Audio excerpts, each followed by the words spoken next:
What is crackling, everybody? Welcome on into the Heat Check Fantasy Podcast, powered by numberFire. That is right here on the FanDuel Podcast Network and here on numberFire.com as we are getting you set for the Players Championship with a whole lot of moolah on the line this weekend for PGA DFS. My name is Jim Sadas. I am a senior writer and analyst for numberFire.com, joined here as always by Brandon Gadula. He is the managing editor for numberFire. Brandon, the Players is here as we are kind of kicking off the real golf season for 2020. How you doing today?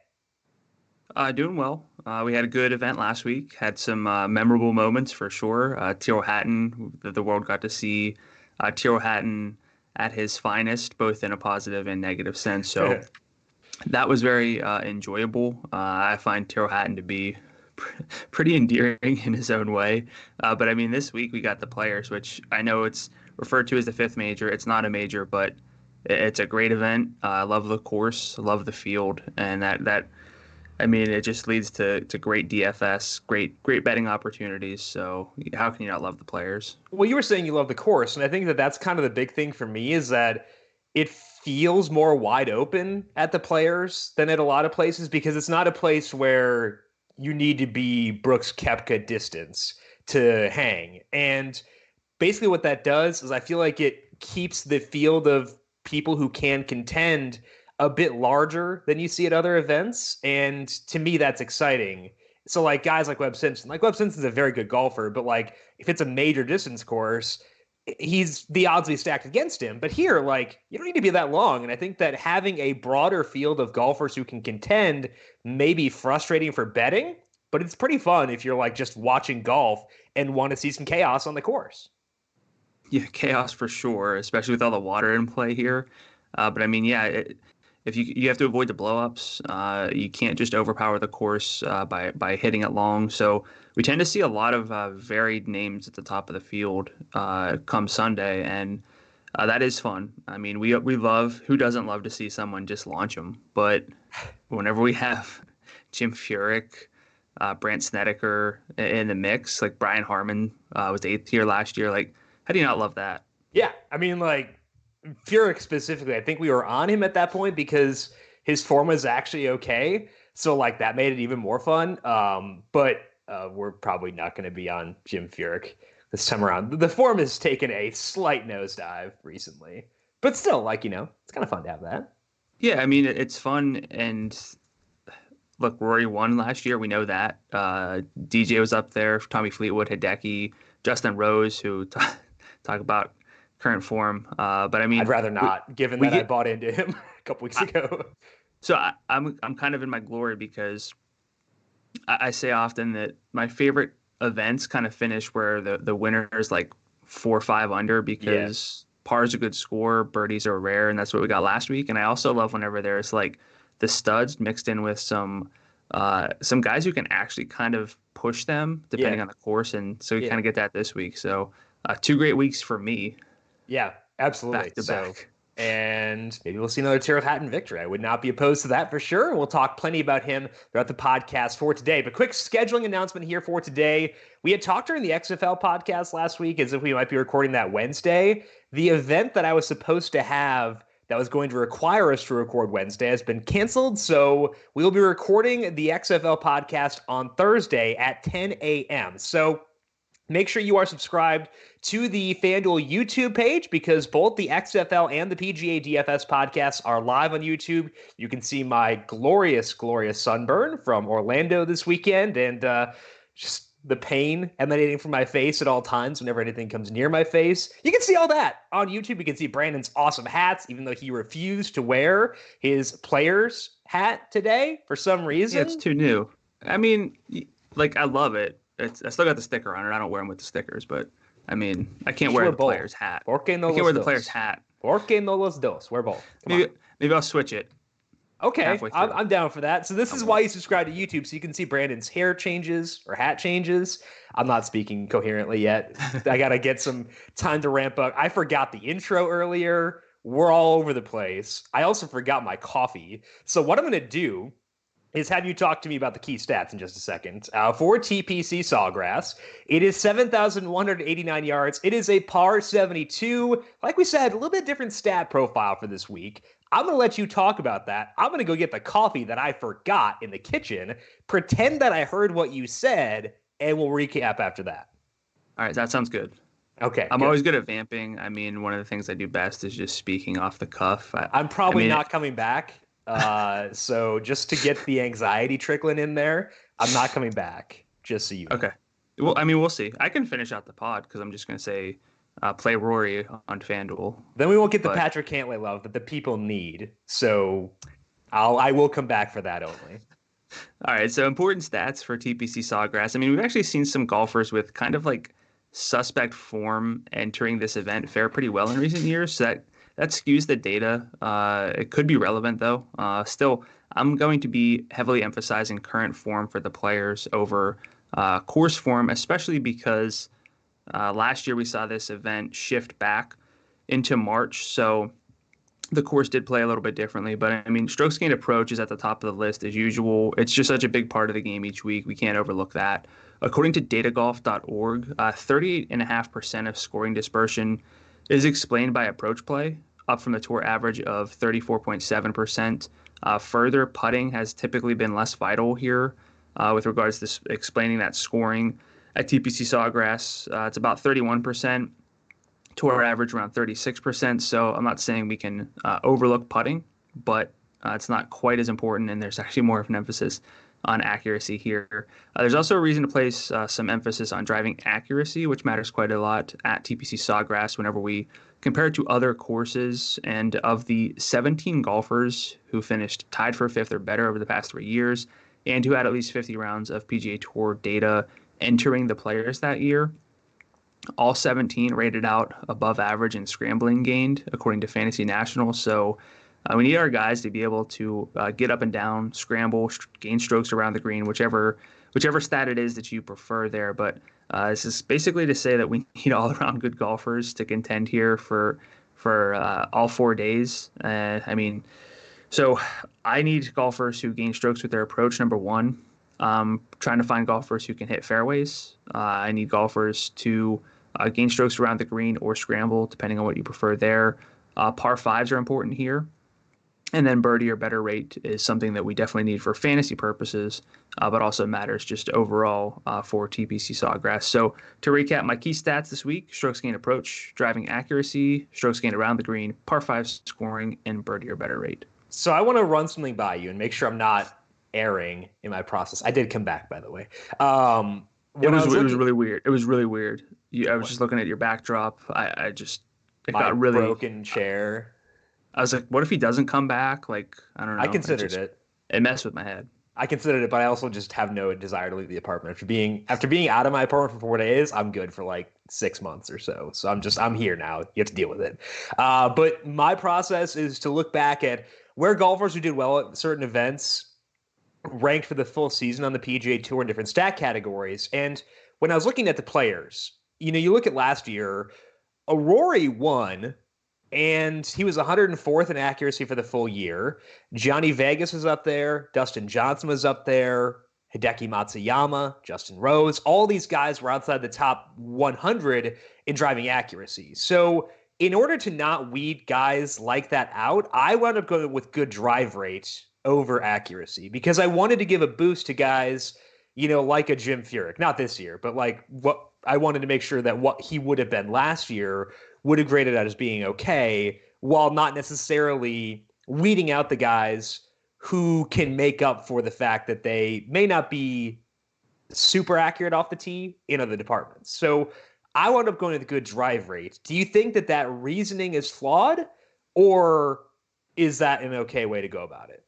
No, I mean, I think that's a good approach because good drive rate, for anyone who doesn't know, is fairways hit. And then if you don't hit the fairway, do you get the green in regulation on the same hole? So it's basically, do you hit the fairway or do you miss in a spot or you're able to recover and hit greens? So I mean, it's still basically a driving stat that also kind of factors in approach, and I think it's pretty good. It's about as good as traditional stats get. Yeah.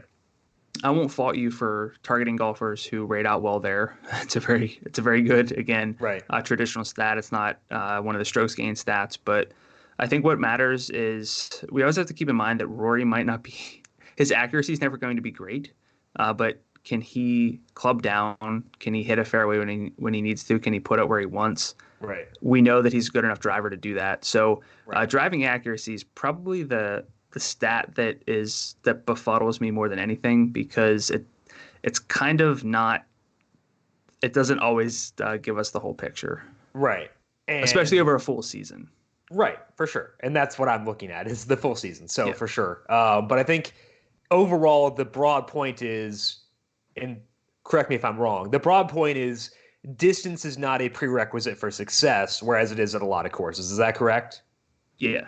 Okay, Yep. cool. So that's kind of the way to think of it here. And like we said at the top, that kind of just broadens the field of people who can contend, which is a good thing. And it definitely changes some things for DFS as well. And we saw a bit of that last year, Brandon, when we look back at the optimal lineup, where, yeah, Rory won. He was awesome. He was obviously in there, but there were also some interesting names that popped in. I think that those interesting names can help kind of inform the way we want to look at things here. What'd you see with the optimal last year? Yes, I mean, the optimal was really just the top 6 FanDuel scorers. It was Rory in there, Jim Furyk, who was second, Eddie Pepperell, Johnny Vegas tied for third, Brandt Snedeker was tied for fifth, Tommy Fleetwood tied for fifth. So basically, it was just the top of the standings. But Rory was 11-8. He was 24% owned. Tommy Fleetwood was 10,600 on FanDuel. He was 24% owned. And then the other 4 guys, all below 4.5%. Vegas was the most popular at 4.12%. Snedeker, the most expensive of those 4 at $9,100. So, I mean, it's 2 chalky studs, 4 low and cheap guys. Really, the 9,000 range last year was disappointing. I feel like that could be expected. There are a lot of studs. And then after the drop-off, maybe there's not as big of a difference between the $8,000 golfers and the $9,000 golfers as we typically get. And then actually, if you look at the year before that, the optimal when Webb Simpson won, he was $10,100. So obviously he's going to stand out there. And then we have Jimmy Walker, Harold Varner, Xander Schauffele, Charles Schwartzel, and Jason Duffner. All those guys were $9,200 or cheaper. It was a strange year. So the optimal was $52,200. Now, Webb was potentially underpriced. Xander was only $8,600. But really, what this says is there's a lot of variance here. Guys can miss the cut. They can plunk one. One bad hole can ruin you. Plunk like 7 on 17. Yeah.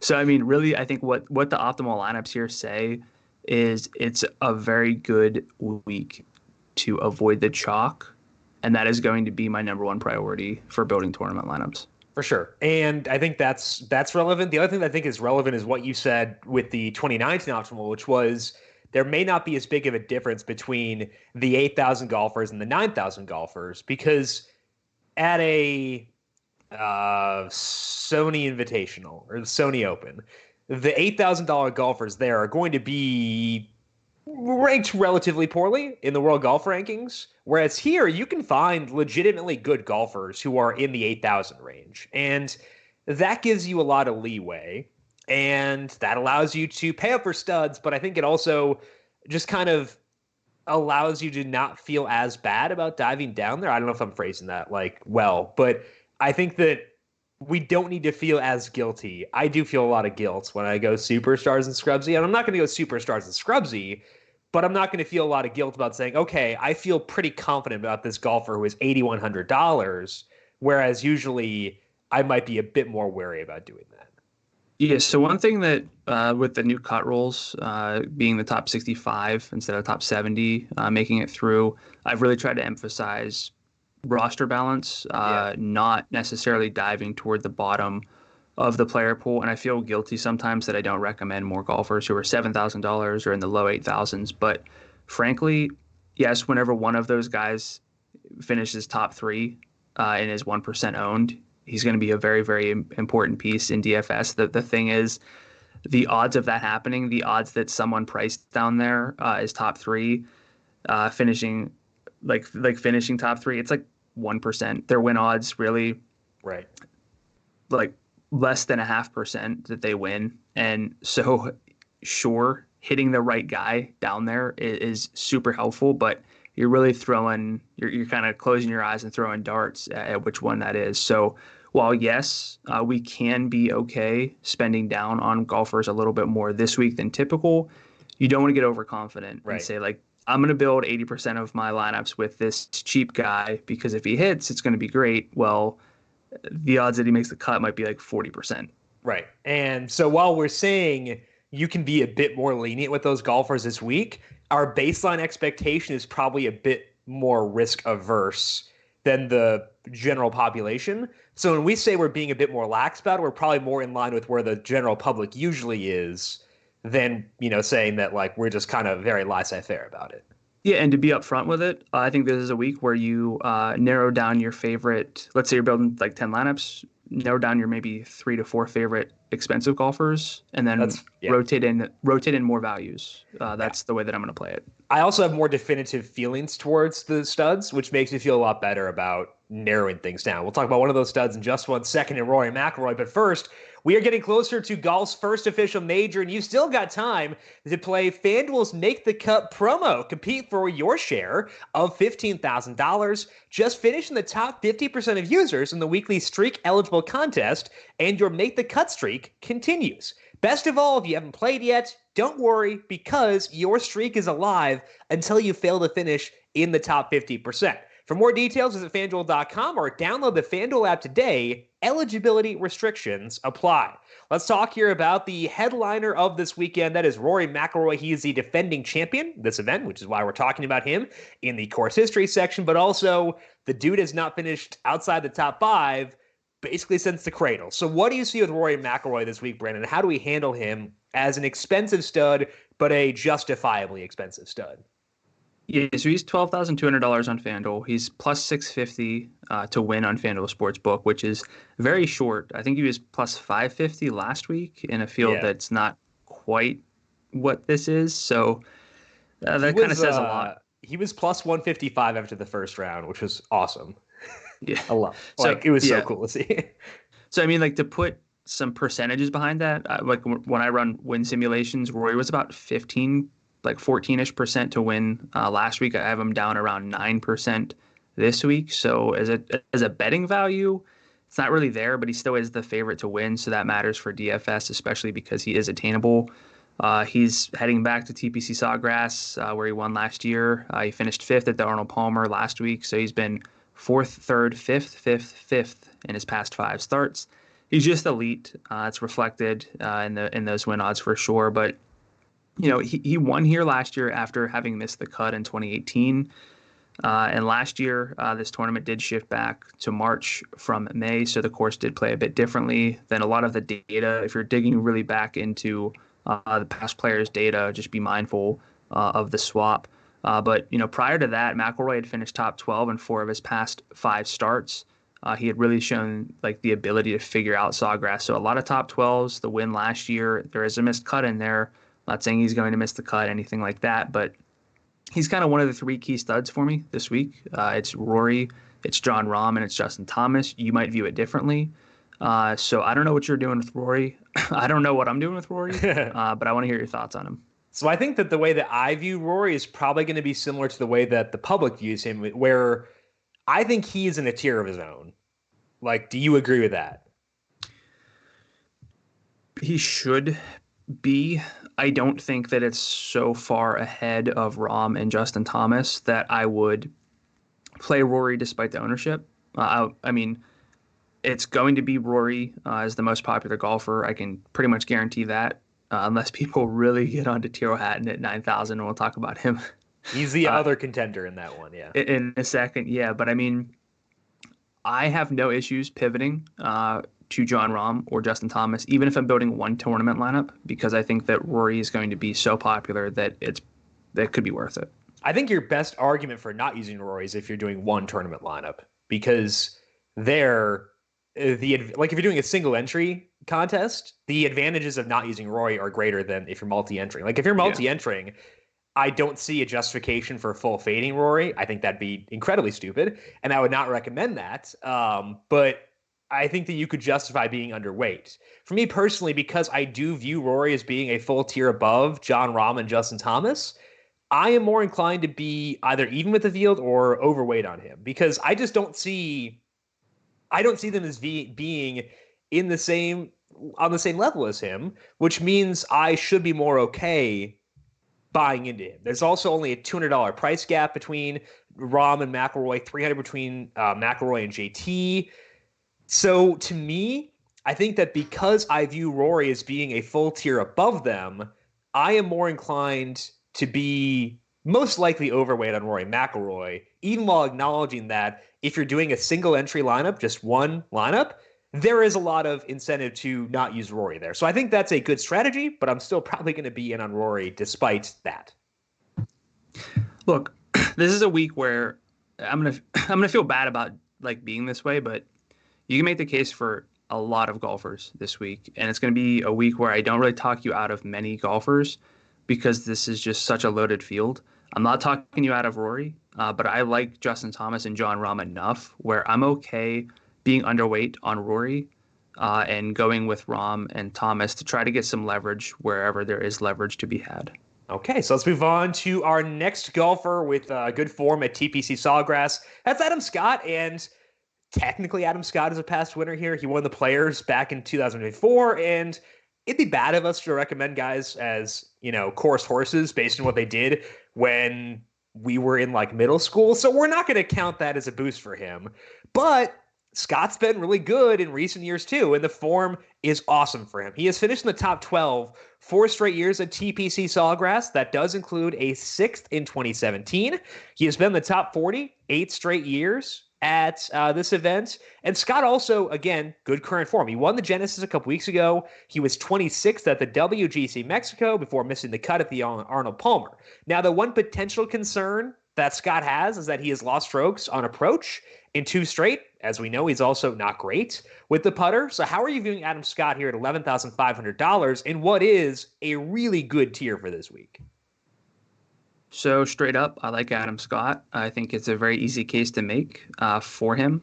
I would not rank him at or near the top of this range, and it has nothing to do really with Adam Scott. It's just more that I prefer some other options, namely Bryson DeChambeau, but more importantly, Xander Schauffele. So it's going to be a lot of these this week. I know, Alexander, big surprise there. But I mean, again, it has nothing to do with Adam Scott so much as just liking what I see in other golfers' profiles at similar prices. And frankly, one of the things I started doing was keeping track of scoring and adjusting it for fields. And since the start of 2019, Adam Scott's been just an amazing golfer.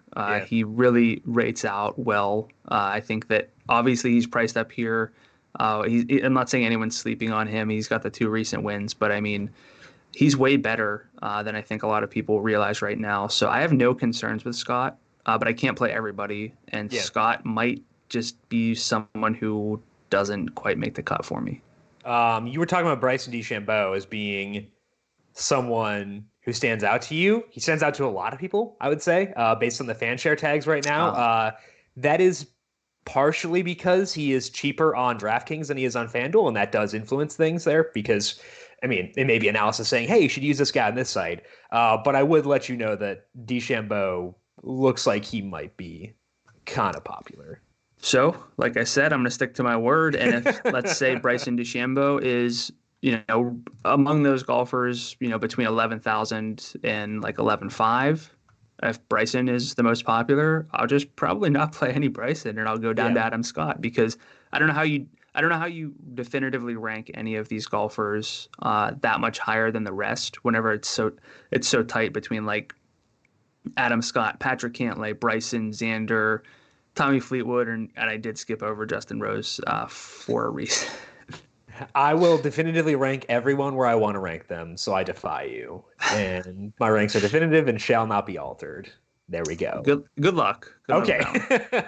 Now, as mentioned, TPC Sawgrass is not a distance course, and that can be beneficial for some golfers more so than others. One of the golfers who benefits from it not being a distance course could be Russell Knox, and Knox is interesting because it's not like he stands out as being like this must-have guy, but he's $8,300, Brandon. So what have you seen with Knox at TPC Sawgrass, and how does it influence your view of him for this week?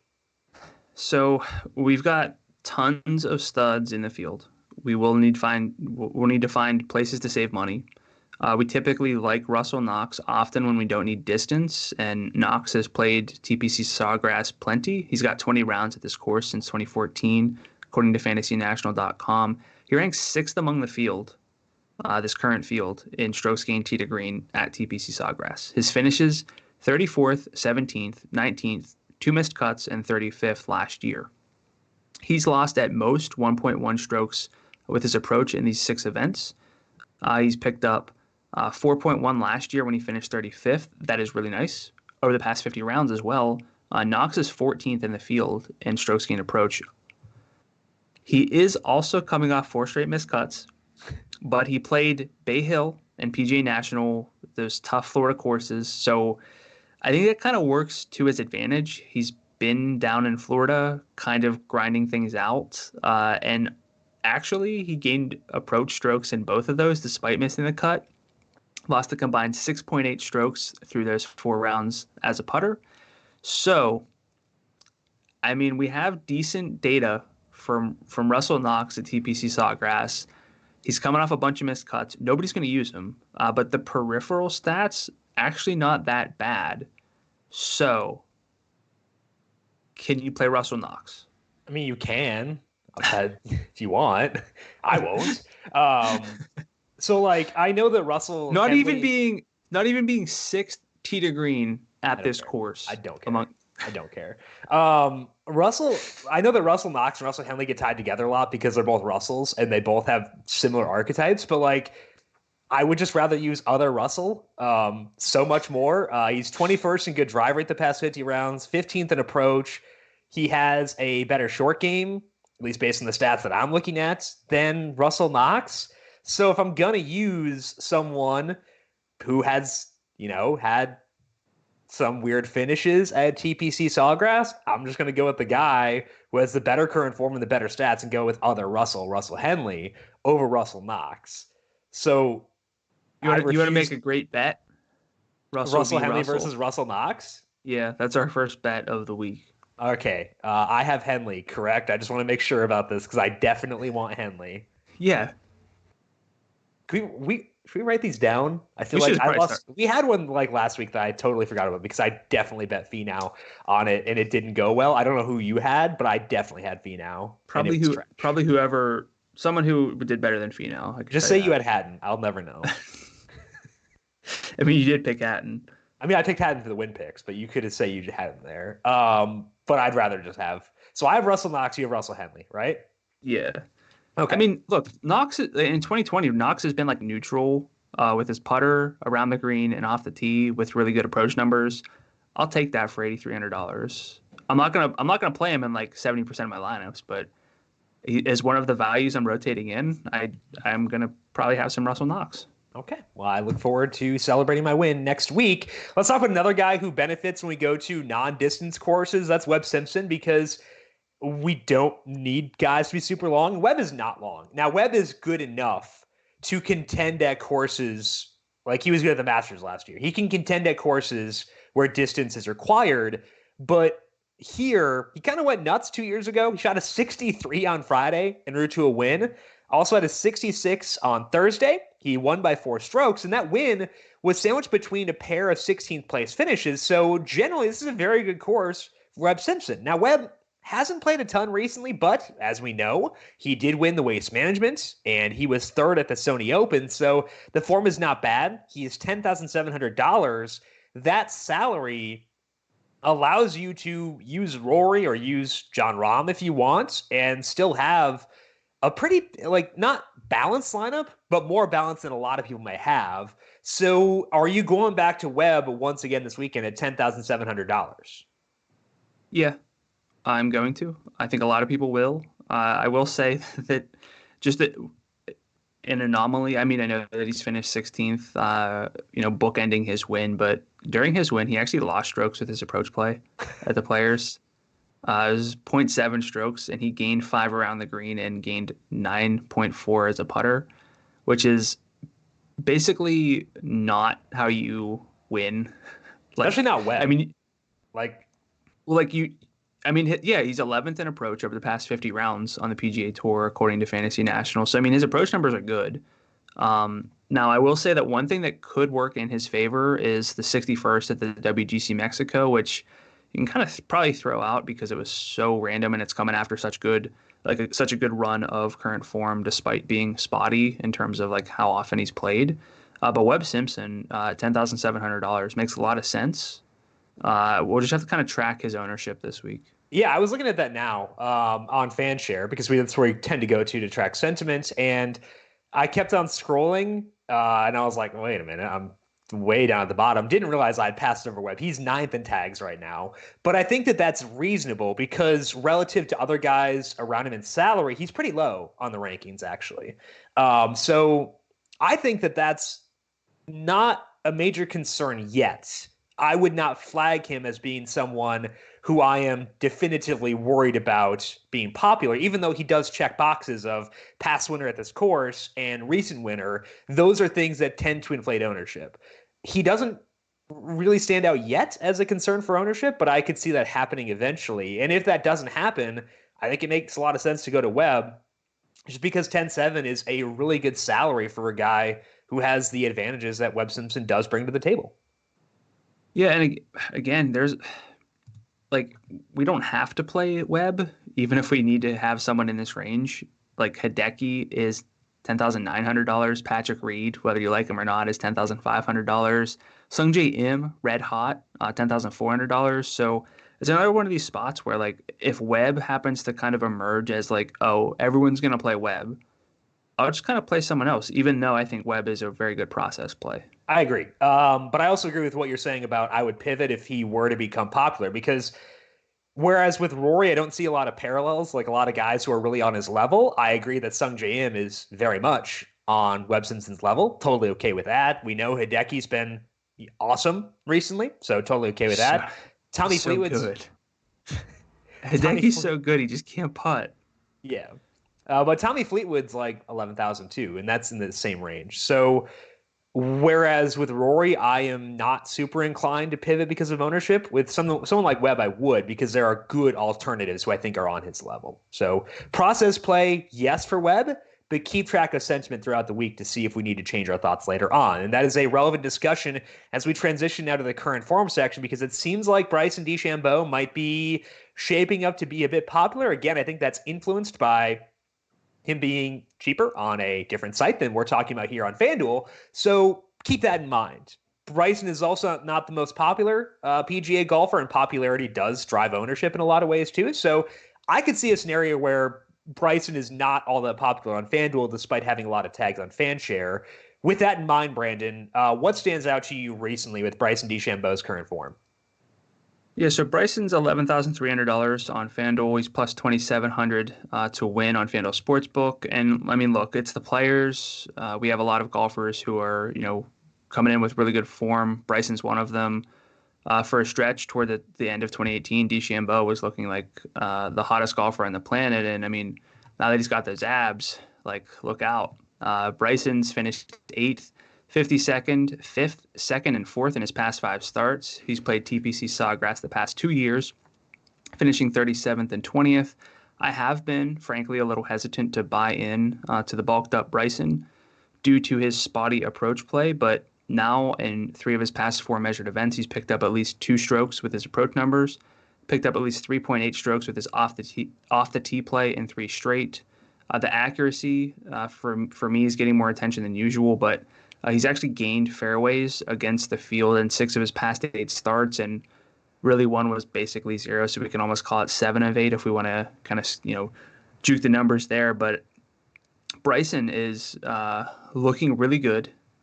He's very, very interesting to me at $11,300, kind of in between those tiers where like we have Webb and Hideki and Sungjae, and then we have the top 3. So I like Bryson a lot. We'll have to track the ownership again, but I'm in on Bryson until I kind of feel like I have to jump off.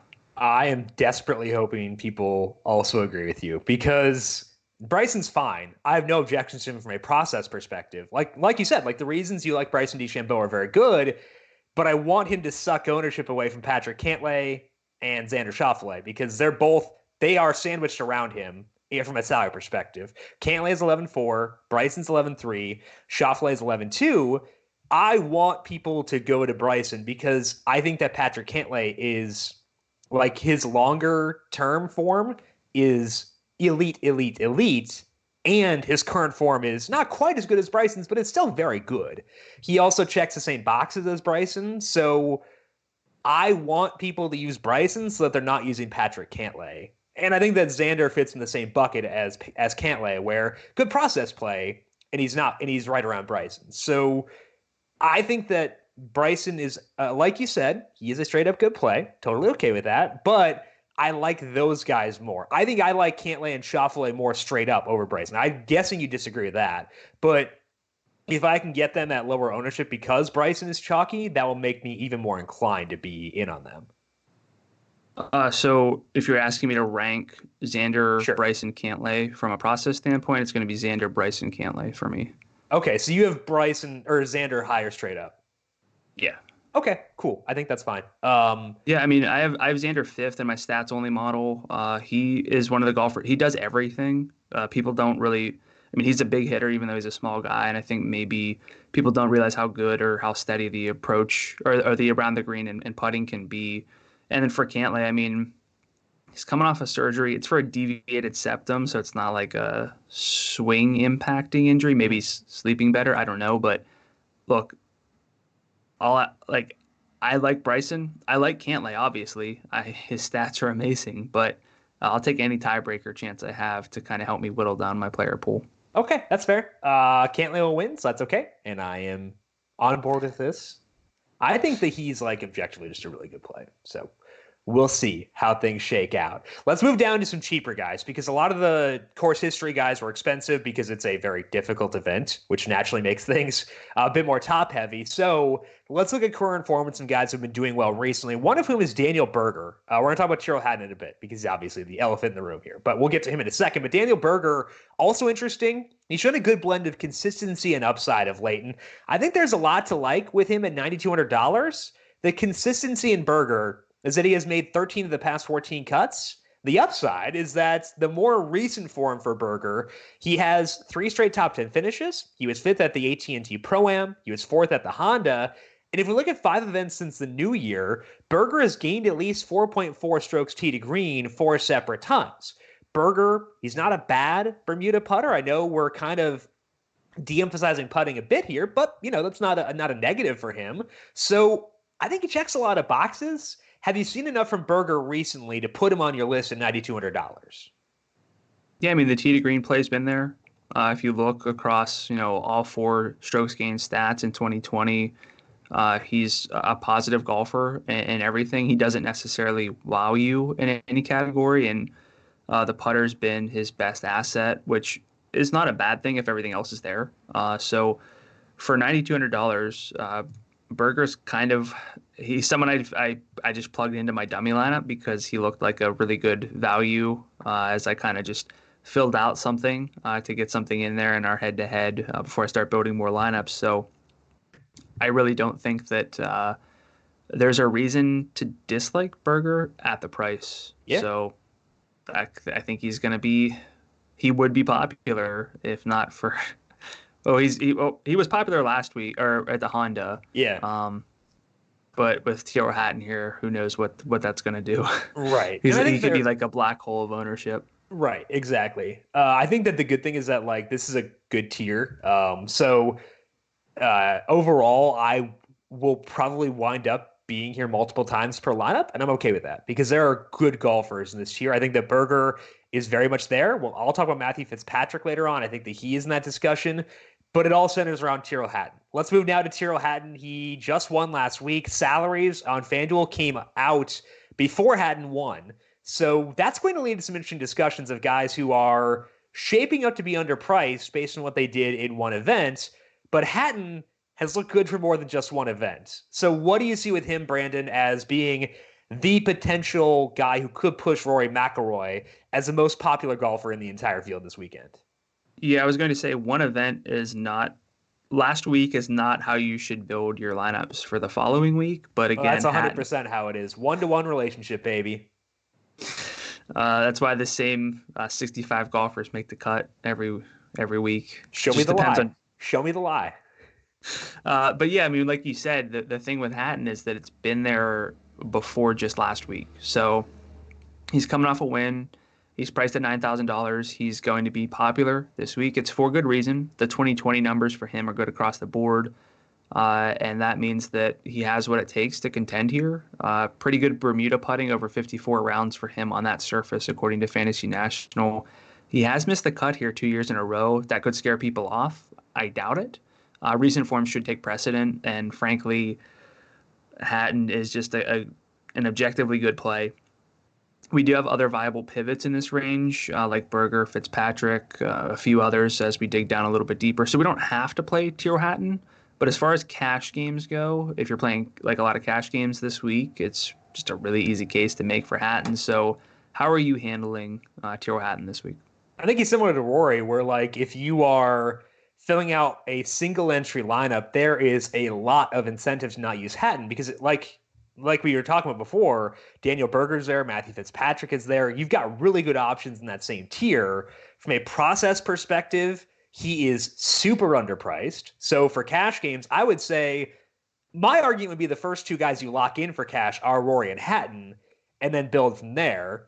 But I also think that like it'd be very difficult for me to justify full fading Tyrrell Hatton if I'm multi-entering for tournaments. So he would be a lock for my cash game lineup. You can assume that he'll be in our bobble hats, our head-to-head for this week. So just telling you that right now. But I also think that there is a good case we made for him as being someone you still use in tournaments. Like, if you're underweight, that's fine. That's totally okay. But I'd still make sure to get some exposure to him in tournaments. Are you okay with that? Because I know that you are more okay. Are you going full fade with guys like Rory and Hatton or just going underweight relative to the field? I don't know if I'll go full fade. I'd be more likely to fade Hatton than Rory outright. Okay. Now, I will say, like, I'm probably going to fade Rory from a betting standpoint because I just don't see the value in betting him at plus 650. But really what you're getting here, if you think about it this way, is would you play Tyrrell Hatton at $10,600? Probably not, but maybe. Yeah. But if you play like Rory and Hatton, you're getting both for on average 10.6. So like, however you want to split it, even if you say Rory's 11, 11.2 or whatever, and Hatton's 10, like whatever the math is, like it's a lot easier to swallow. So Hatton's so underpriced that I don't think you can full fade him. But again, in a head-to-head, I'll just be upfront. We're both going to play him in our head-to-head against each other. Like that's where I am with him. But in terms of it is at best a 4v4. Unless I go with Rahm or Thomas over Rory, just to mix it up. I probably won't. But I mean, like, I agree. You should. Okay, so to be clear, like Rory Hatton is the start, probably the optimal start to your cash game lineups. But in tournaments, I'm going to be underweight. Whereas I think it sounds like you might be a little bit more in line with the average. Yeah. Or overweight. I think that the way you play this is the way your process tells you to do so. If you are someone who does not want to use chalk in golf, which is generally a very successful strategy, you should avoid Rory McIlroy and Tyrrell Hatton. If you are okay with that and want to just use straight up best plays, I think that both Hatton and McIlroy fit that, and they would be among the top two plays in the field. So go based on the way your process tells you to. I happen to be someone who is very okay with chalk if I think that they are ridiculously underpriced, which is the case with Hatton. Brandon is not. So figure out your process based on the way you want to play things and go from there, because we can't tell you how to do this one. We can tell you how it's going to play out, though. And the way it's going to play out is Rory and Hatton are going to be probably 1A, 1B for the most popular players in the entire field. Let's move now to a golfer who is in that tier down by ya boy, Russell Knox, as a value play for this week. And that's Joel Damon, actually a former Brandon boy. Brandon boy is probably not the right way to phrase that. I will rethink that. But Damon is only $8,100, and he's been really good recently, and I think that's something that seems pretty legit. Damon did withdraw at the Waste Management, but that was because he was sick. No real illness or no injury concerns. Since then, he has finished 14th, 5th, and 5th. And the 5th at the Genesis was fueled by some putting. But he also went nuts on approach at the other two events. He gained 7.2 on approach at the Arnold Palmer, 3 at the AT&T Pro-Am in the measured rounds. Remember, not all rounds there are measured, but in the rounds that were measured, so in 2 rounds, he gained 3 strokes on approach. Damon was 12th at the Players last year, which is encouraging from a course fit perspective. It means that he has been here too. But we also know that there are some downsides to him. He's not a perfect golfer. That's why he's $8,100. So is Damon someone you would turn to when you're looking in the low 8,000 range? He is. He's someone I like as like I don't know if top 10 bet, but top 20-ish. I would not bet him like outright with the putter that he has. But Damon, the reason we talk about Damon often is he's a very good ball striker. He gains strokes off the tee, gains strokes with the approach, and we can see it be super volatile in a positive way, like you just mentioned, with those great numbers. The around the green play in 2020 has been good. The putter has been not good, and this is a week where I need my golfers to do everything. But if you're looking for golfers who do everything, there aren't a ton of them in this value range, and frankly, a lot of them just struggle with the short game. So Damon is really no different than them, and I like his ball striking, plenty. So yeah, like I said, I'm going to plant my flag in a few studs and rotate in the values this week is like my the way that I really start to build out my lineups. Damon is going to be on that list. Yeah, and I think that with Damon, you're talking about well-rounded guys. I think that the well of well-rounded golfers dries up kind of quick. Like once you get down to even like honestly, you could draw the line at like 10,000. Like Colin Morikawa is 10,000. He's an outlier in the positive sense in the ball striking, but like he's not well-rounded. And I don't see a lot of guys beneath him who are well-rounded either. Well, we do have our boy Brian Harmon. I'm not. His approach play has been hideous at times recently. Though. It has. But I mean, I don't we've even been mentioning him. Well-rounded. Yeah. He was. Rest in peace. Drifting off to sea. Viking funeral for Brian Harmon. There are like a couple guys. Like I think I would personally classify Matthew Fitzpatrick as being well-rounded. But like there aren't a lot of guys down here, which makes me more okay with guys like Damon who have some flaws, but can hit the highs. And I think that also gives credence to what you were saying before about how we should lock into studs, rotate the value plays. I think that's the right way to play things for this week. Yeah, it's going to be super volatile. It's probably going to be hard to hold the greens again. So you need to be able to like chip, get back on the green, get up and down. So very few golfers do everything, and that's why the best golfers are the best golfers, because they can do everything. Yeah, weird how that works. Let's move now to look at what the bookmakers are saying, and it'll shock you to learn that Rory McIlroy is the heavy favorite at FanDuel Sportsbook. He is plus 650. John Rahm is next up at 13-1 with JT at 14-1. Dips down to Bryson DeChambeau. He's 22-1. Webb Simpson is 25-1. And we got 5 golfers who are all 27-1. Those guys are Adam Scott, Hideki Matsuyama, Patrick Cantlay, Sung Jae Im, and Tommy Fleetwood. Then we get to Dustin Johnson. He is 29-1. Xander Schauffele is 30-1. And I think that what's interesting, Brandon, from an odds perspective, is that the salaries came out before the end of the Arnold Palmer. That means there's some golfers who did well there, whose odds are shorter than what you generally see for golfers in their salary range. Looking at like Mark Leishman, Tyrrell Hatton. I think those are kind of the big ones. Maybe you could put Sung Jae Im in there. When you look at those guys and match their betting odds up with their salaries, is there anyone who stands out to you where we need to potentially ignore that from a process perspective because their odds could be brought down too much by what they did at the Arnold Palmer? So I don't know if ignore exactly is the right word. View skeptically?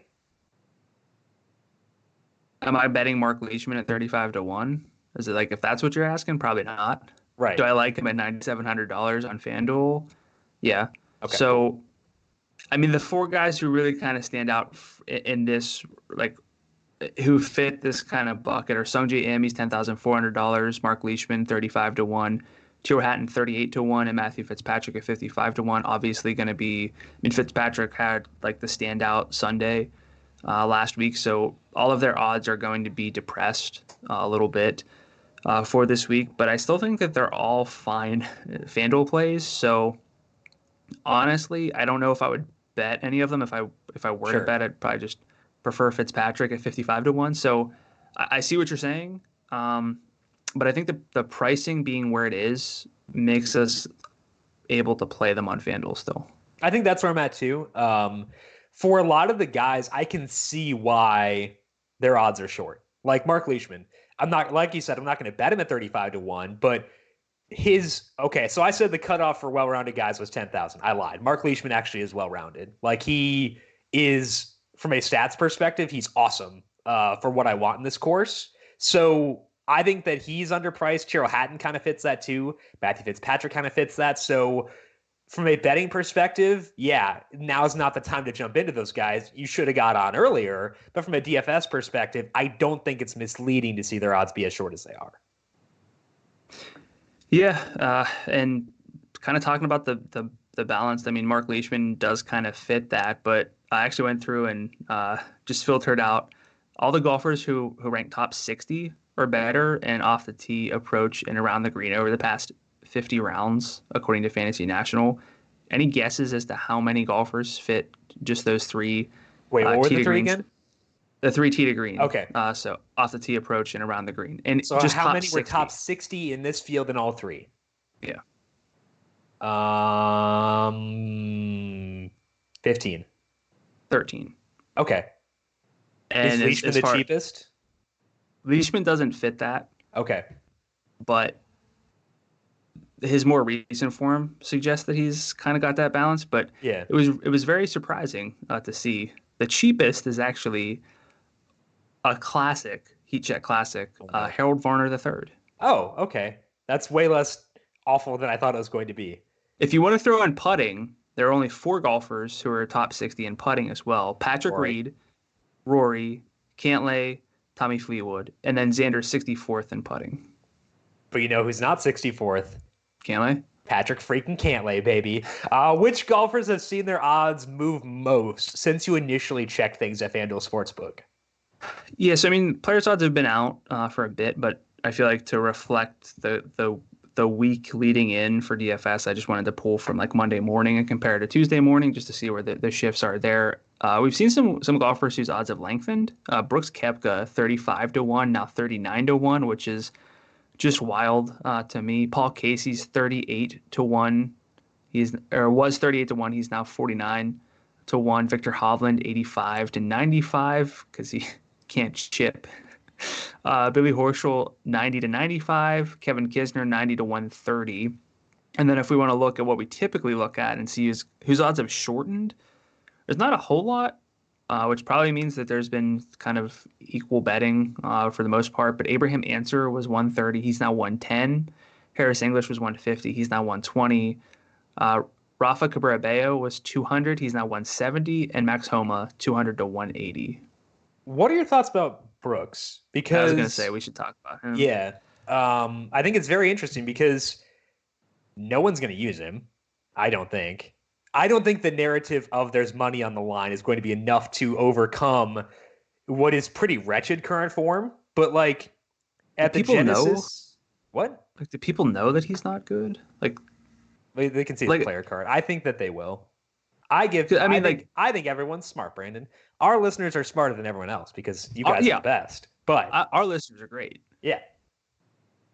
And everyone's great. But before I started playing like a lot of DFS tracking things, I'd be like, oh, Brooks. I mean, he does good in these things. So yeah.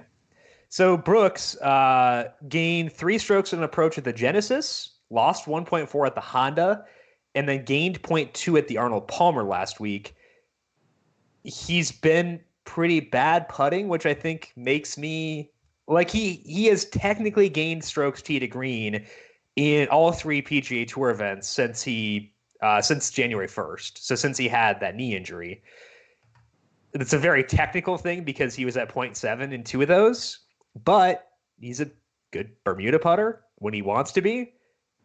I think that there is actually like a decent justification to like look at him at 11.7, but I think that you need to keep track of your exposure levels. We were talking about committing to studs. He would not be someone I would commit to, but I'm going to filter in some Koepka just because I think that they're It's not totally outrageous. Like if you told me Brooks Koepka won this event, would I be shocked? Heck no, absolutely not.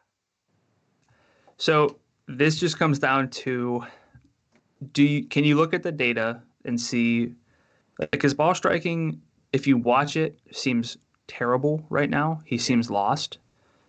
But the data says that it's not been completely awful. Yeah. The putting has not been there. We know that putting can come back around in 1 week. Like you can have a hot putter for a weekend. So if you watch Brooks, you would say absolutely no way would I touch him for my FanDuel lineups, or would I even, I mean, at 39-1, we're getting into some sure, why not? But I think I'm with you. I'm not completely out on Brooks from the sole standpoint of trying to catch that high end variance in a select few tournament lineups. Yeah. So along with that, I would take Brooks and try to build the highest floor lineup that I could. Brooks, Rory, Tyrrell Hatton. Yeah. Really try to maximize. Don't take stabs on Joel Damon because whoa. Let's not drag Joel Damon through the mud here. Innocent bystander. We know that Joel Damon can be the best golfer on the planet, or he can be the night man.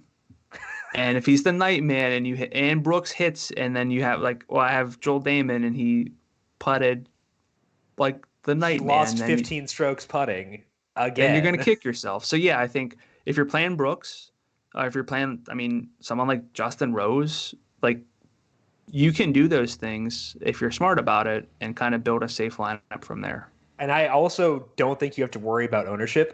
There will be more public people playing because there's bigger contests this week and stuff like that. So we're looking at ownership from previous events is not going to necessarily tell you the way the public feels about Brooks. But last week, Brooks Koepka, pulling up your article right now, by the way, was 6.62% at the Arnold Palmer. General people who play PGA DFS are not on Brooks. I think that there is a good argument for doing so. So I will have some Brooks, but I agree with your sentiment where be safe outside of that.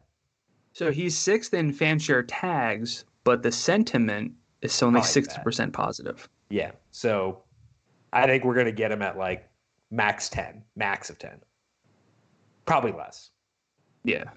So you don't have to do a whole lot to be overweight on Brooks Koepka. I'd like to do it just to see what happens. Why not? I also have a ticket on him for the Masters, so it's kind of like me just willing him to stop sucking. So Brooks, help me out, buddy. Which lower salary golfers have odds that stand out to you?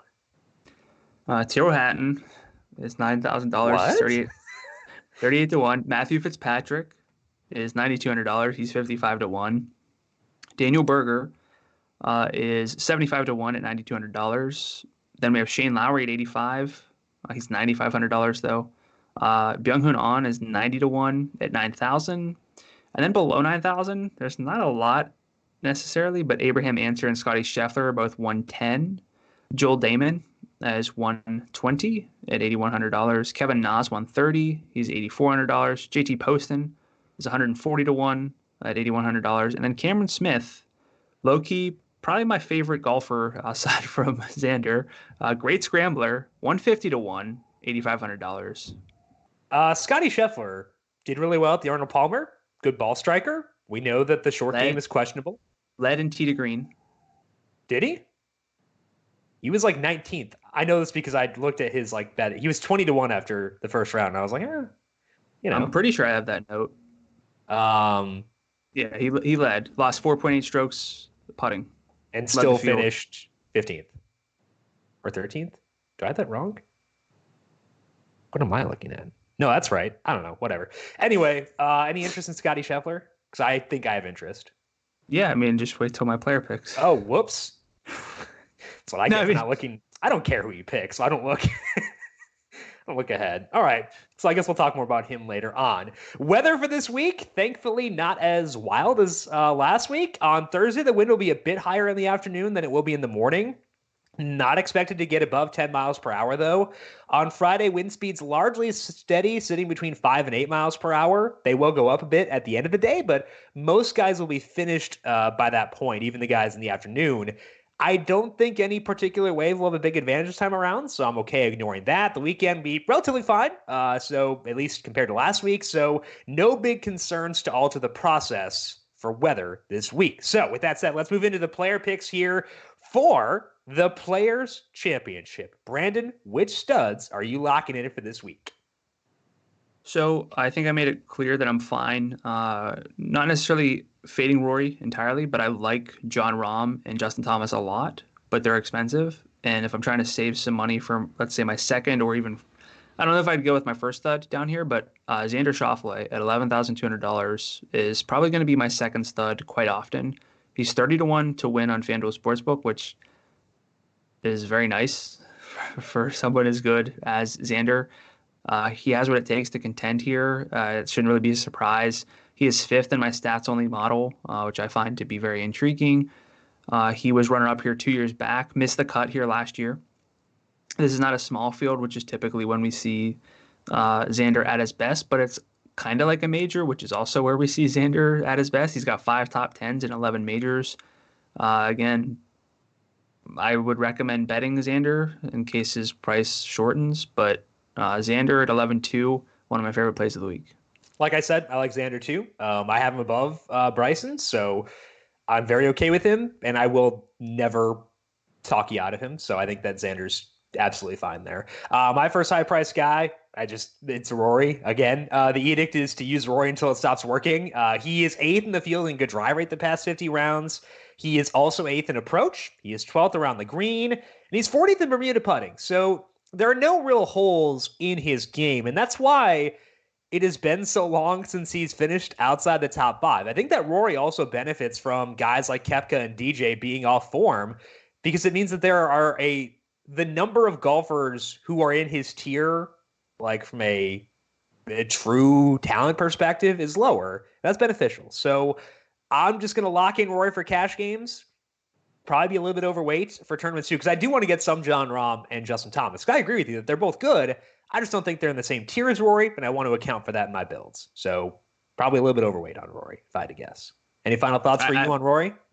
I can't blame you. I will say DJ, I can't play all the studs, but DJ's been quietly pretty good tee to green the past 2. And we know why he was struggling over the summer and stuff, and he's probably just getting back into form from that. So I think he is in a similar bucket to Koepka, where it's not a terrible idea to try to buy before the spike hits. I think DJ's the better between Koepka. Yes. Okay. I'm fine with that. The tee to green play's been better. He really tanked at the WGC Mexico when everyone got back on him. He just putted terribly. So I like DJ as a pivot. Okay. I won't talk much. I think that's fine. That's why I can't commit to saying like I'm going to have like 80% Rory, because I do want to get some Rahm, some JT, some DJ, some Koepka. But Rory will be the guy I focus on. If we're talking about focusing on the studs, that'll be Rory McIlroy. Who else do you like in this upper register of salaries? Webb. I mean, $10,700 is a good price. He's 25-1 to win. Honestly, with Hatton and McIlroy, they're probably going to be about, historically, what we'll see is like 25 to 30% owned at the Players, and then it tends to flatten out after that. So you don't have to avoid everyone who is like if you see someone recommended somewhere, you don't have to be like, oh, he's going to be popular. It's finding out like the 3 to 4 guys who might really command a significant portion of ownership. I don't think that'll be Webb. We talked about his finishes already, 16th first and 16th at the Players over the past 3. The form's good, but sporadic with that 3rd at the Sony, the win at the Waste Management, and then the 61st at the WGC Mexico, which I'm fine ruling out because of the elevation at Chapultepec. He's 11th in strokes gained approach among the field over the past 50 rounds, 4th in Bermuda putting over a 100-round sample. It's a very easy case to make for Webb Simpson. I think that if I were ranking the guys between like 11,000 and 10.5, well, 10.4, we'll put Sungjae in there too. Without considering ownership, It'd be really hard for me not to put Webb first. Like I said, like if he were to be popular, I'd be okay pivoting elsewhere. But like I think Webb would be first for me there. Would he be first for you as well? Yeah, I think so. Okay. Webb. I like Reed. I like Sung Jae. Yeah, I But still like Reed too.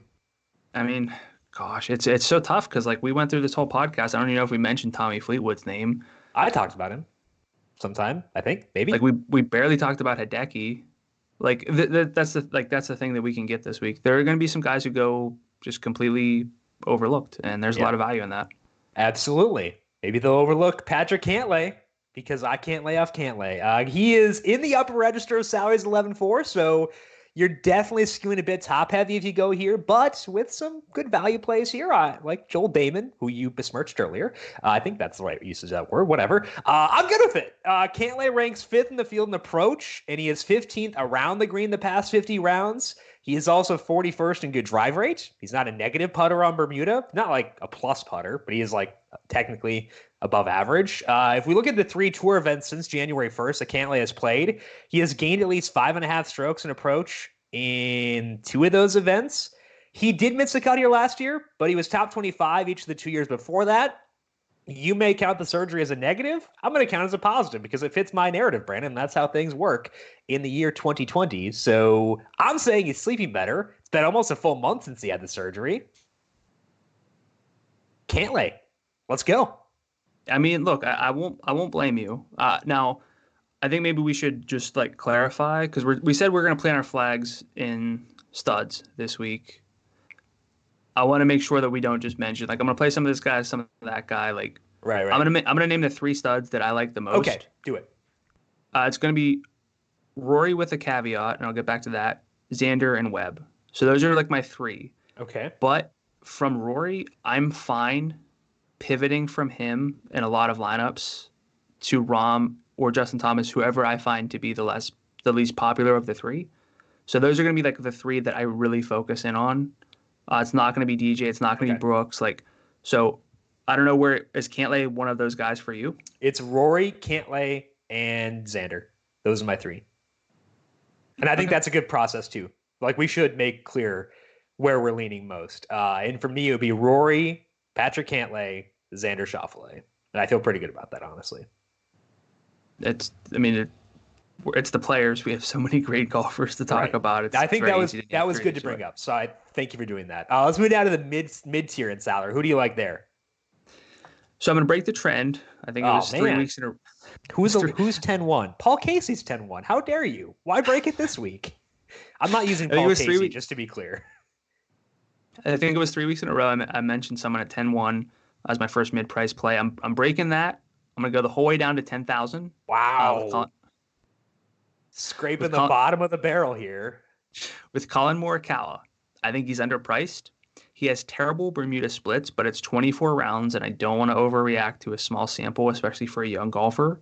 He is 20th in fairways gained, which is important to me, and he leads this field in strokes gained approach over the past 50 rounds. Like, this is not a swing season event. This is the players, and he has the best approach numbers over a pretty large and recent sample. He was 3rd tee to green last week in tough conditions. He's a very, very good ball striker, very, very good just tee to green. He's gained 6.8, 6.3, 0.2, and 10.6 strokes with his approach in his past 4 starts. So again, at least 6 strokes. At least 6 strokes from approach. This is all according to Fantasy National. So if it's wrong, then I don't know. But this is where I'm getting the data. At the Arnold Palmer. Apparently. Wow, good for him. All right. And when he was had the very tepid like 0.2 strokes, that was at Chapultepec with all the weird elevation. So he's an amazing ball striker. He's picked up strokes with his off the tee and approach in the same event, 10 straight starts. So like his ball striking is basically as good as it gets. The short game is spotty, like I said. The Bermuda's not great, but it's 24 rounds. The chipping, the around the green play, not amazing, but for $10,000, like that is a very, very great profile for fantasy points.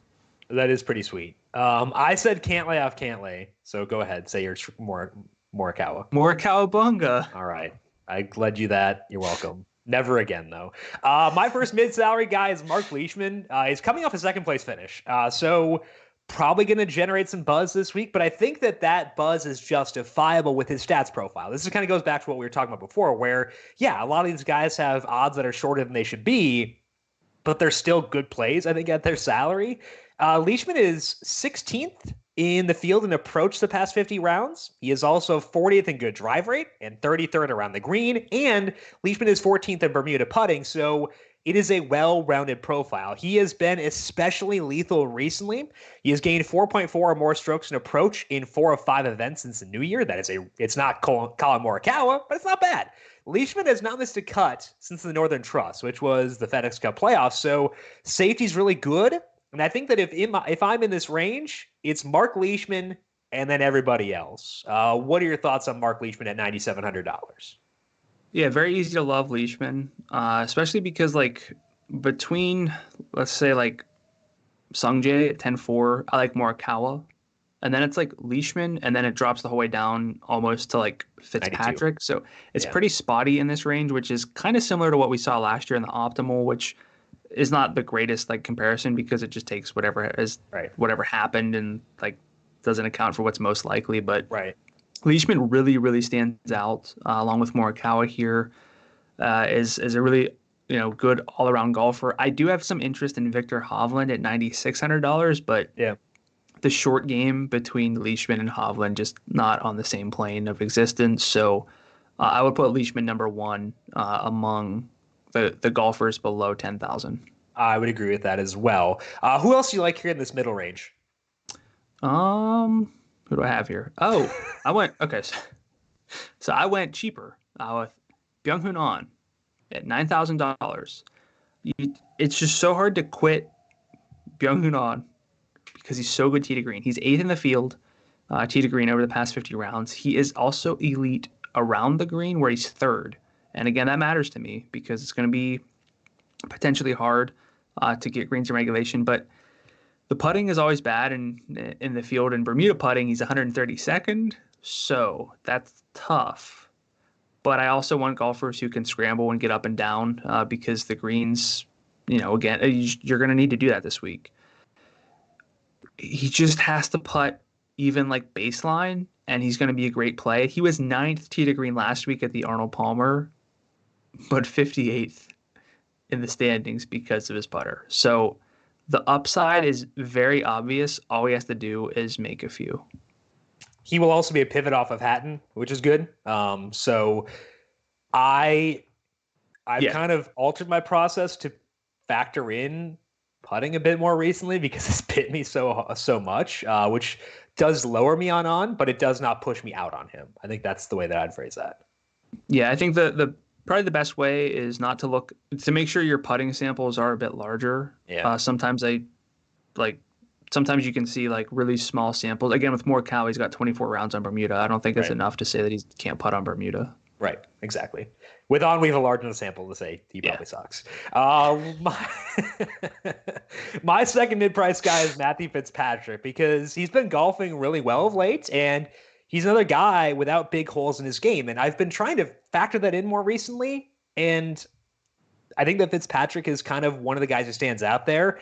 He has not missed a cut since June, and a lot of those events have come against tougher fields. He ranks 7th in good drive rate. He is 42nd in approach, 53rd around the greens, no holes there. And he's broadly a good putter. So that's always generally a good thing for Fitzpatrick, but he's actually best on Bermuda. He ranks 12th there over his sample. He seems underpriced with some upside, so I am back on the train again this weekend. I don't know if I'd bet him at 55, but I like him a lot for DFS at 92. What are your thoughts on Matthew Fitzpatrick? Yeah, I mean, I'm with you. We're 55-1. I don't necessarily see the value in it outright. I would say that I like him enough for something like a top 10, depending on what his number is there. But I mean, good kind of all around. And that matters this week. It should matter more and more with fewer guys making the cut. And we've seen Fitzpatrick kind of contend in tough conditions. The conditions probably not going to get tough this week, thankfully. I mean, it's always kind of fun to watch, but he can kind of do it all. And for $9,200, it's pretty nitpicky to say I don't like Matthew Fitzpatrick. Fitzpatrick is 3-1 to finish top 20 and 6-1 to finish top 10. So if you decide you want to get on those markets, they're not super long numbers, but they are there. Who do you like as a value play this week, Brandon, as we get down to the guys at $9,000 or lower? Yeah, things can really kind of drop off here, so keep that in mind. But Abraham Answer, $8,900. I know he's just sneaking in kind of here, but played here a year ago, finished 12th. Did so by gaining strokes in all 4 areas, including 3.7 each off the tee and with his approach. Overall was 8th in strokes gained tee to green at last year's Players. Has not shown good putting splits on Bermuda, but he's played the weekend at all 5 events in 2020. The irons are good, but not always consistent. I do think it's a week that we can buy back in at a low salary. Again, he's probably not going to carry much ownership because he's right off that like Fitzpatrick, Hatton tier. But Answer at $8,900 is someone I have a lot of interest in. Yeah, I do too. I think that's absolutely someone I would consider in this range. And we're going to be rotating through here. So when we say someone I'd consider, it actually carries more weight. So I think that Answer is totally fine. From a cash game perspective, though, it's all about Tyrrell Hatton. He's my first low salary guy. Another guy who's going to be chalky, but especially for cash games, he seems too good to pass up because he ranks 13th in good drive rates. So even in that weird metric, which is different than what we had last week, he grades out well. He's 34th in approach. He's 9th around the green, and Bermuda is also Hatton's best surface. So the safety here is really good, which should increase our willingness to use a guy who will be popular. Now, that doesn't mean you have to use him because, again, if your process is to not use the guys who are going to be popular, Hatton's not going to be the guy for you, especially for a single entry tournament. That is okay, but I'm locking in for cash games. For tournaments, he's clearly underpriced. Seems to have good cut odds based on his well-roundedness. So I am okay being high on him despite the assumption of high ownership. We've actually run a bit long here, so I'm going to shove you down to Scotty Scheffler, your second player pick, because I tried to bury the lead on him earlier. What do you see with him? 15th in my stats model for Scheffler. It's really good for someone priced down here. There are going to be some long shots in contention. If he doesn't implode on the greens, doesn't have good Bermuda splits on the small sample, but we could see him near the top again. And last week led the field tee to green, just didn't putt, and that's kind of what you get with Scheffler. Yeah, and I think $8,700 is a fair price to pay for him. So totally on board with that. I do like Joel Damon still, $8,100. Like mentioned, the current form is really good. If we look back to the Arnold Palmer, so that was last week, he finished top 5 there, and that came despite losing 1.6 strokes putting. And he actually gained 11.2 tee to green there, which is pretty nuts. He has 4 top 10s in his past 11 events, a couple other top 15s in that time. And again, he was also 12th in this event last year. So I agree that like Joel Damon is not someone you should build around. That was very accurate. But among the cheap guys, I do like him. I would also mention that against my better judgment, I don't mind Bud Cauley. He is $7,600. I'm okay with that. Anybody else you'd want to mention here, Brandon, as like a lower end guy you could play? Yeah, I mean, if you really want some cheapies, that we have a few. Carlos Ortiz is 7,100. Sebastian Munoz 75, Max Homa is 85, Eric Van Rooyen's 87, Snedeker is 87, and then Harold Varner is 79. I mentioned him as someone who's like well-rounded. So you have a few options. Just there's going to be the guys that I kind of rotate in with my favorite studs. Yep, I'd agree with that as well. All right, win picks. I won the bobble hat. I'm only 5 behind you now, so slowly trying to claw my way back. We'll do one golfer not named Rory McIlroy, and then one golfer who is 60-1 or longer. Matthew Fitzpatrick's the only guy between 50 and 70, and I didn't want to make it just pick whoever gets to pick Matthew Fitzpatrick first. So we'll make it 60-1 or longer. Means I get to pick first. I don't care who I get between Rahm and JT, honestly, so I'm going to leave that one for you. And I'm going to go on the longer end and go with Daniel Berger as my win pick at 75-1. I'm just going to take it and run with it, but give me Justin Rose. Wait, what? He said, oh my gosh, you're right. I totally glossed it because like his stats don't make him stand out by any means. Yeah, I know. Huh. All right. I like that. I'll let you pick your top end guy too, just to be fair. Because again, I don't care. I'll take Rom because I know you love JT. I'll take JT then. That's fine. I would bet Xander. He's my favorite bet at 30-1 on FanDuel. I would bet Cantlay. 27-1. Might be talking about that today on Covering the Spread. We'll see. I still have time to change my mind, but as of right now, we'll be talking Cantlay there. All right, so you have Rom and Rose. That sounds so stupid. I have Berger and JT. Berger's going to beat him anyways. Who cares? What was our bet? Well, it was Knox Henley, right? The Russells? Yeah. That's stupid. All right, whatever. We can throw it on Xander and Cantlay if you want. Yes. All right, so I have Cantlay. Oh my gosh, this is so hard to keep track of. I usually forget it anyway. Did you write it down? Yeah, I'm writing them down. All right, cool. So we got those. We might update next week. We'll probably forget, though. So just to be fully honest with you. But I think your emphasis on finding golfers who are not going to be super popular is probably correct for this week. Basically, I think the advice that I give in parting is know your process. If your process is to fade guys who will be popular, you will need to back off of Rory and back off of Hatton. But you need to decide that for yourself. So figure out the way you want to play it. And I think that those two guys are kind of the first two guys you'd think of for this week. Any final thoughts for you, Brandon? It's a kind of a week where you can play whoever you want. Just know that this tournament gets weird. Guys can miss the cut. One bad hole is enough to have someone go from, contention to missing the cut. So I think that ownership does matter a little bit more than usual this week. And the best golfer in the world, Patrick Cantlay, did miss the cut here last year. So you're right. Anyone can miss the cut, including our boy, Patrick Cantlay. That is all that we have for this week. As mentioned, though, we are back on YouTube on Thursday at 10 a.m. to get you set for XFL week number 6. That'll also be here on the numberFire Daily Fantasy Podcast feed. NASCAR Heat Check podcast coming up potentially Wednesday. I am very behind on work, so might not get to it, but hopefully Wednesday, just to be honest with you once again. But make sure you are subscribed to the numberFire Daily Fantasy Podcast feed to get all those podcasts right as they are posted. Brandon, if people have questions for you on Twitter, where can they find you there? I'm at Gadula13, GDULA13. And I'm at Jim Sannes, JIMSANNES. You can also follow the FanDuel Podcast Network at FanDuel Podcast. Big thank you to Calvin Theobald, our video producer, for keeping us locked in here today, as always. Thank you, Cal, and thank you to everyone for tuning in, and good luck with your lineups for the Players' Championship. We'll talk to you all again next week. This has been the Heat Check Fantasy Podcast, powered by numberFire.